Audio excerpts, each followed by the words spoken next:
Assalamualaikum warahmatullahi wabarakatuh. Perkenalkan, nama saya Taufik Hidayat, NIM 2019 143647, kelas 4R, Prodi Pendidikan Guru Sekolah Dasar, Universitas PGRI Palembang. Baiklah, di sini saya akan membahas materi tentang pendidikan anti korupsi. Baiklah, di sini saya akan mempresentasikan video yang pertama, yaitu tentang materi pendidikan anti korupsi.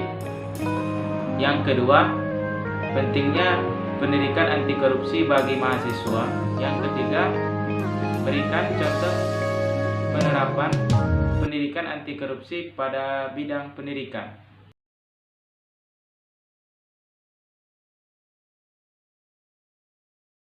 Pengertian tindakan korupsi. Korupsi berasal dari kata corruptio, yang artinya pembusukan.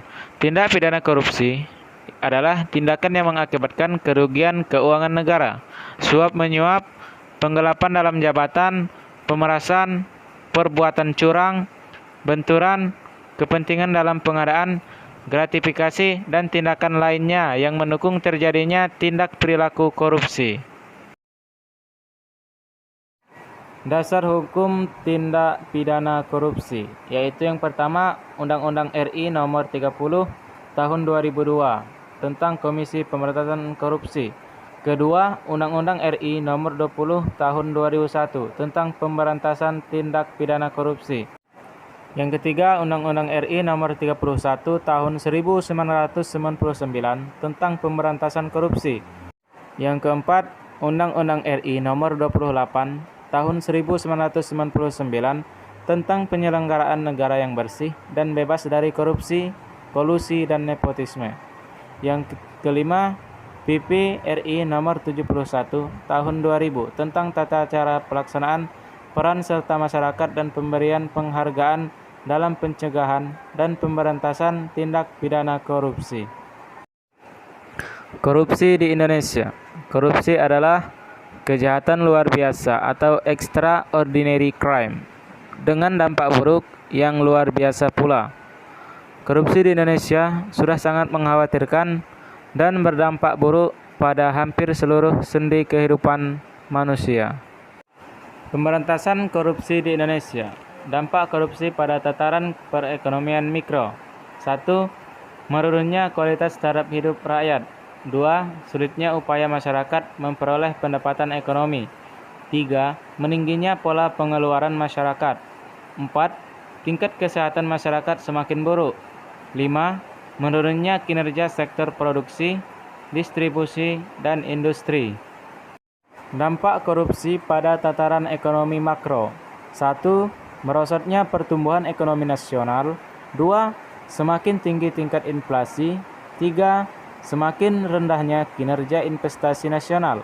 4. Nilai tukar mata uang rupiah merosot. 5. Semakin rendahnya kinerja perbankan nasional.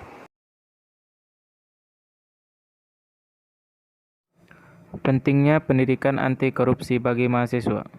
1. Pemberantasan korupsi, terutama pencegahan, perlu melibatkan peran serta masyarakat, termasuk mahasiswa. Mahasiswa mempunyai potensi besar untuk menjadi agen perubahan dan motor penggerak gerakan anti korupsi. Peran mahasiswa selanjutnya dalam pemberantasan korupsi yaitu memahami pengetahuan tentang korupsi dan upaya pemberantasannya. 2. Menerapkan nilai-nilai anti korupsi dalam dirinya. Menjaga diri dan komunitas mahasiswa bersih dari korupsi dan perilaku koruptif. Membangun dan memelihara gerakan moral anti korupsi. Jadi, tujuan mata kuliah pendidikan anti korupsi yaitu membangun budaya anti korupsi di kalangan mahasiswa dengan memberikan pengetahuan tentang korupsi dan pemberantasannya. 2. Menanamkan nilai-nilai anti korupsi. Menyiapkan mahasiswa sebagai agen of change bagi kehidupan masyarakat dan bernegara yang bersih dan bebas dari korupsi.